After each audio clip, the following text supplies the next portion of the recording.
সামনেই আসছে শীত, শীত মানেই পিঠাপুলির উৎসব।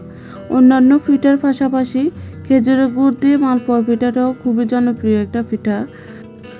অনেকেরই পোয়া পিঠাটা ফোলে না, তারা চাইলে আজকের রেসিপিটা দেখে নিতে পারেন।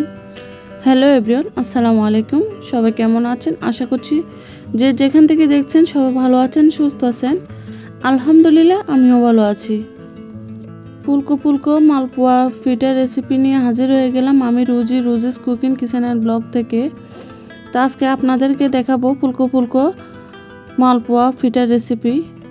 তো মালপোয়া রেসিপি করার জন্য এখানে আমি একটা বাটি নিয়ে নিলাম। তো বাটিতে এখানে আমি 2 কাপ পরিমাণের চালের গুঁড়ো নিয়ে নিলাম, শুকনো চালের গুঁড়ো নিলাম, আপনারা চাইলে ভিজা চালের গুঁড়োটাও নিতে পারেন। আর এখানে 1 কাপ পরিমাণের ময়দা দিয়ে দিলাম। এখন দিয়ে দেব স্বাদ মতো লবণ।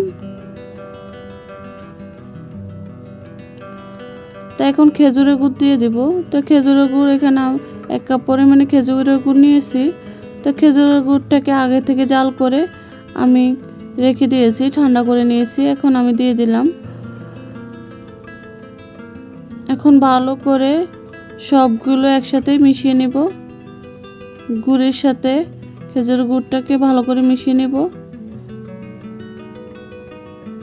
আপনারা চাইলে এটা হ্যান্ড মিক্স দিয়েও করতে পারেন, কিন্তু হাত দিয়ে এই ময়ানটা করলে খুবই ভালোভাবে পিঠাগুলো ফোলে। তো এখন এর মধ্যে দিয়ে দেব হালকা কুসুম গরম পানি। তা আবারও হাত দিয়ে ভালো করে মেখে নেব। তা আমি হাত দিয়ে ভালো করে ব্যাটারটাকে তৈরি করে নেব। তো পানির পরিমাণটা একসাথে দিবেন না, একটু একটু করে দিয়ে ভালো করে ব্যাটারটা তৈরি করে নেবেন। আপনারা দেখিয়ে বুঝতে পারছেন আমি কিভাবে করে দিচ্ছি। আপনারা স্টেপ বাই স্টেপটা খেয়াল রাখবেন, তাহলে আপনাদের পিঠাও ফুলকো ফুলকো হবে।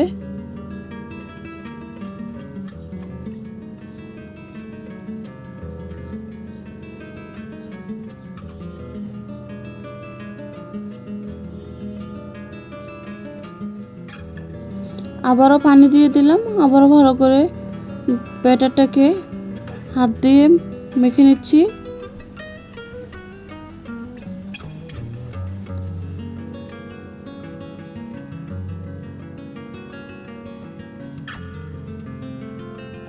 এই তো আমার ব্যাটারটা প্রায় হয়ে গেছে।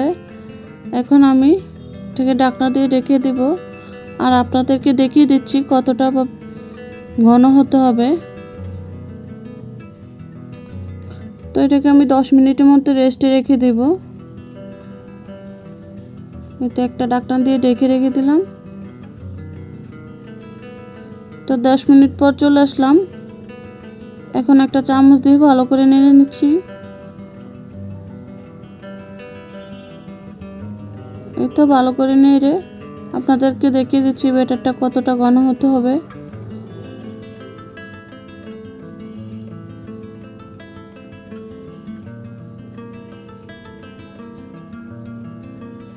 এই তো একটা কড়াইতে তেল বসিয়ে দিলাম, তেলটা গরম হতে দিয়ে দিলাম। তেলটা গরম হয়ে গেছে। এখন আমি ব্যাটারটা তেলের মধ্যে দিয়ে দিলাম। 1 চামচ ব্যাটার নিয়ে আমি তেলের মধ্যে দিয়ে দিলাম।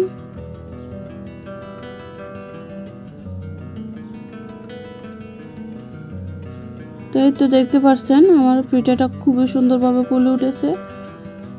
এখন আমি এটাকে উল্টিয়ে দিব।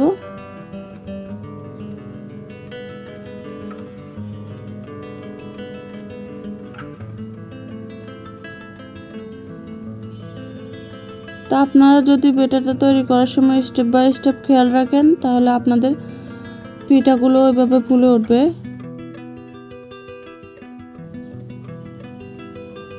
তো এটাকে আমি লাল করে ভেজে উঠিয়ে নেব। 2 পাশে সমানভাবে ভেজে নেব।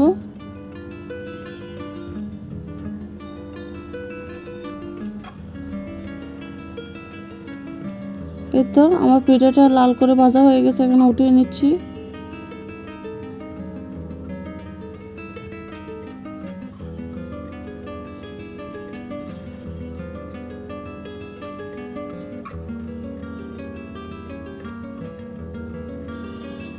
এখন আবারও আরেকটা ভেজে দেখাবো আপনাদেরকে।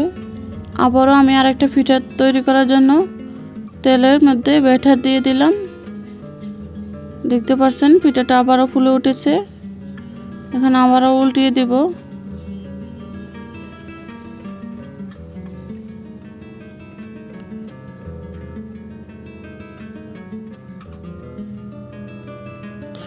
তো একইভাবে আমি সবগুলো পিঠা ভেজে নেব। তো আমার এই পিঠাটাও ভাজা হয়ে গেছে, উঠিয়ে নিচ্ছি।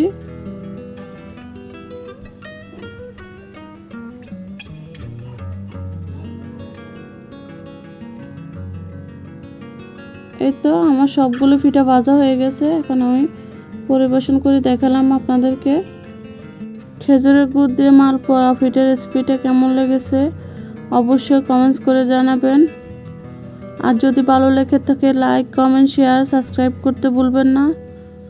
আজকের মতো এই পর্যন্ত। সবাই ভালো থাকবেন, সুস্থ থাকবেন। আল্লাহ হাফেজ। আসসালামু আলাইকুম।